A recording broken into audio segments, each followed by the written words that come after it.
Hello guys, welcome to the online class. Today we are going to study about civics chapter 2/27. What is democracy? In this chapter we are going to discuss about types of government. We have before discussed about types of government such as military dictatorship, absolute monarchy, constitutional monarchy and totalitarian और जो है dictatorship के बारे में। तो today we are going to study communist government. It is also a type of government in the world. So now ready. First of all, we have to study about what is communist government. A communist government is characterized by the existence of a single party which forms the government. Hence, it is the communist party which rules every time. अभी हम लोगों ने इसके पहले जो है what is government के बारे में हम लोग बात, व्हाट इज़ डेमोक्रेसी के बारे में हमने जो है सरकार के विभिन्न रूपों के बारे में चर्चा की थी, जिसमें हमने जो है बात की थी आपको क्या बोलते हैं ऑथोरिटेरियन गवर्नमेंट्स के बारे में, जिसको बोलते हैं सत्तावादी सरकार के बारे में. उसके बाद है टोटलिटेरियन गवर्नमेंट या डिक्टेटरशिप के बारे में बात की थी, अधिनायकवादी या फिर जो है तानाशाही गवर्नमेंट के बारे में, और था मिलिट्री डिक्टेटरशिप सैनिक तानाशाह के बारे में, एब्सोल्यूट मोनार्ची वास्तविक या संपूर्ण राजतंत्र के बारे में, और कॉन्स्टिट्यूशनल मोनार्ची संवैधानिक राजतंत्र के बारे में. आज हम चर्चा करेंगे सरकार के दूसरे रूप का, वो है आपका कम्युनिस्ट गवर्नमेंट. वैसे तो पूरे विश्व में 8 तरह की जो है सरकारें चलाई जाती हैं, लेकिन हम उतने बारे में बात नहीं करेंगे. हम लोग जो है बस जो हमारी किताब में दी गई है हम उस पर ही डिस्कस करेंगे, उस पर ही चर्चा करेंगे. तो आज हम कम्युनिस्ट गवर्नमेंट के बारे में बात करेंगे. कम्युनिस्ट का मतलब होता है सामवादी या वामपंथी सरकार, और ये वामपंथी सरकार ऐसे होती है, इसका गुण होता है कि यह जो है एक सिंगल या एकल पार्टी होती है. यह भी एक तरह का जो है डिक्टेटरशिप या तानाशाही सरकार ही होती है, जिसमें कि दूसरे जो है राजनीतिक दलों को इसमें समावेश नहीं किया जाता है. इसको कम्युनिस्ट पार्टी इसलिए कहते हैं क्योंकि हमेशा जो है सत्ता में शामिल होती है. और मैंने पहले ही बोला था कि विश्व में कुछ ऐसे देश हैं जहाँ पर कम्युनिज्म सरकारें हैं या कम्युनिस्ट गवर्नमेंट है, जिसमें मैंने आपको चाइना की बात की थी, क्यूबा की बात की थी, और जो है इस तरह की जो है मैंने आपको पहले ही बतलाया था. ये सारे जो हैं देश वो कम्युनिस्ट सरकार हैं. तो thus in a communist country it is the government which owns all the resources and means of production of the country. तो मैंने बोला कि जो कम्युनिस्ट सरकारें जो होती है या सामवादी सरकारें होती हैं, ये सामवादी सरकारें जो होती हैं वो देश के सारे संसाधनों और उनकी जो है संसाधनों और साधनों पर जो है मीन्स ऑफ प्रोडक्शन जो होता है, यानी कि उत्पादन के जितने साधन होते हैं उस पर सरकार का नियंत्रण होता है. यानी कि कम्युनिस्ट सरकार ऐसी जो एक सिंगल पार्टी या सिंगल दल होता है जो देश पर शासन करता है तथा साथ देश के सारे संसाधनों और उत्पादन इकाइयों पर उनका नियंत्रण होता है. The government also controls every aspect of production and distribution of goods in the country. और इस प्रकार से जो है जो आपको सामवादी सरकार जो होती है वो देश उसका पक्ष होता है कि देश में जितने भी उत्पादन एवं वितरण होते हैं उन सभी उत्पादन एवं वितरण होने वाली वस्तुओं अथवा पदार्थों पर उनका नियंत्रण होता है. और जो तीसरा जो उसका एस्पेक्ट है या तीसरा जो उसका जो फीचर है वो है after the second world war communist governments hold power in the former Soviet Union, former Yugoslavia, former East Germany, Bulgaria, Hungary and Cambodia. However, with the collapse of the Soviet Union in 1991, most of these countries adopted democracy. लेकिन जब आपको पता है कि विश्व के कई सरकारें जो थी, कई देशों में जो हैं आपको कम्युनिस्ट सरकारें थी जो कि धीरे धीरे जो है समाप्त हो गई. इसमें मैंने आपको नाम बताया जी.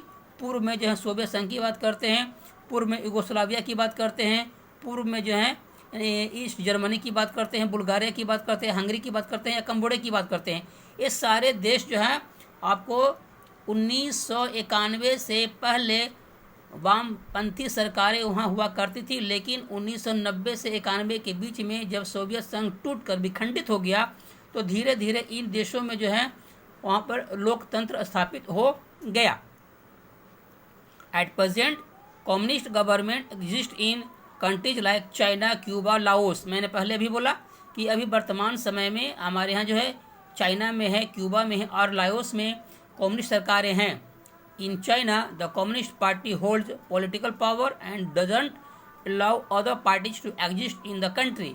मैंने पहले भी बोला था कि जहाँ पर कम्युनिस्ट सरकारें होती हैं वहाँ पर सिंगल दल होता है, यानी कि एकल जो है दल होता है जो दूसरे राजनीतिक दलों को उस देश में या सरकार में शामिल होने नहीं देना चाहते हैं। So even if they conduct elections the people have to no choice but to vote for the communist party. तो यदि वहाँ पर किसी तरह से चुनाव होता भी है तो चुनाव में चूँकि सिंगल पार्टी होती है और दूसरी पार्टी होती ही नहीं है, इसलिए सारे के सारे जो मत जो है उन्हीं को दिया जाता है और जनता के चॉइस, उनकी आकांक्षाओं पर नज़रअंदाज कर दिया जाता है। Now today we are going to discuss about what makes democracy popular. आज इसके बाद हम लोग बात करेंगे कि वह कौन से ऐसे तत्व हैं जिसके कारण जो है लोकतंत्र को ज़्यादा लोकप्रिय बनाते हैं। तो उसमें हम बात करेंगे फॉर्मल इक्वालिटी की बात करेंगे, उसके बाद में है डिसीजन मेकिंग मैकेनिज्म के बारे में बात करेंगे और उसके बाद हम लोग एकोमोडेशन ऑफ डिफरेंसेस के बारे में बात करेंगे और अंत में है जी इन्हेंसिंग इंडिविजुअल डिग्निटी की बात करेंगे। तो आपको जो है अभी हम लोग 4 पॉइंट्स पे बात करेंगे। तो सबसे पहले हम बात करेंगे जी फॉर्मल इक्वालिटी के बारे में बात करते हैं। तो democracy emphasis on the equality of all citizens. लोकतंत्र में क्या होता है कि देश में रहने वाले सभी नागरिकों की समानता पर बल देता है। They are considered equal regardless of their caste, colour, age, religion, creed and gender. तो जहाँ पर लोकतंत्र होता है वह जो है बिना भेदभाव का जात, धर्म, रंग, रूप के, भाषा के आधार पर जो है वह सबों को एकता का जो है एकता के लिए बल देता है। और democracy doesn't tolerate discrimination and ensure respect and dignity for all. तो लोकतंत्र जो होता है वो किसी के साथ में जो है टॉलरेंट नहीं करता है, यानी कि यहाँ पर जो है जीरो टॉलरेंस की बात होती है, यानी कि किसी के साथ में भेदभाव नहीं किया जा सकता है, आप कह सकते हैं। और वहाँ पर जो है किसी के साथ भेदभाव नहीं करते हैं, चाहे किसी भी धर्म का हो, किसी भी जात का हो, किसी भी लिंग का हो, किसी भी भाषा का हो, किसी भी रंग रूप का हो, जिसे हम सहनशीलता, यानी कि किसी भी बात पर आप सहनशील नहीं हो सकते हैं, कोई किसी के साथ भेदभाव करे यह लोकतंत्र में सहन नहीं किया जाता है।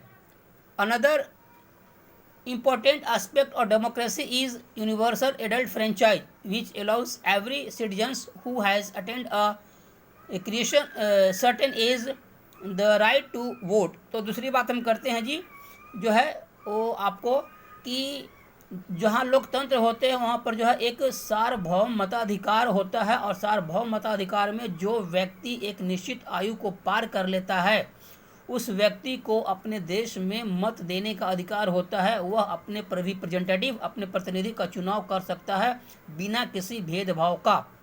Democracy promotes political equality as each person has one vote and the value of each vote is equal. साथ ही साथ क्या होता है कि लोकतंत्र जो होता है वो राजनीति को जो है प्रचार प्रसार के उसमें राजनीतिक एकता को जो है बढ़ावा देता है, प्रचार प्रसार करता है, जिसमें एक व्यक्ति एक वोट का जो है सिद्धांत होता है और एक वोट का जो है एक ही कीमत होती है। साथ ही साथ यह किसी भी आर्थिक रूप से या सामाजिक आधार पर किसी के तरह से भेदभाव नहीं करता है। तो इस प्रकार से हम देखते हैं। भारत की बात करते हैं तो in India everybody is equal in the eyes of the law. तो भारत में जो है प्रत्येक व्यक्ति कानून के समक्ष जो है वो बराबर होता है और चाहे वह किसी भी धर्म का हो, किसी भी जात का हो, उसका जो है सामाजिक स्तर कुछ भी हो या फिर उसका जो है आर्थिक स्तर कुछ भी हो, कुछ भी उसके साथ में भेदभाव नहीं किया जा सकता है। Certain groups of people are still discriminated against on the basis of social, हाँ लेकिन जो है सोशल स्टेटस, लेकिन कुछ ऐसे भी होते हैं जहाँ पर कि जात के आधार पर, सामाजिकता के आधार पर या फिर जो है आर्थिक आधार पर उनके साथ में भेदभाव किया जाता है। किंतु लोकतंत्र में, जो लोकतंत्र का जो सिद्धांत होता है या लोकतंत्र का जो संविधान होता है, उसमें किसी प्रकार के भेदभाव को जो है सहन नहीं किया जाता है। Thanks, have a nice day. Next time we will discuss on decision making mechanism and other points. Thanks, have a nice day.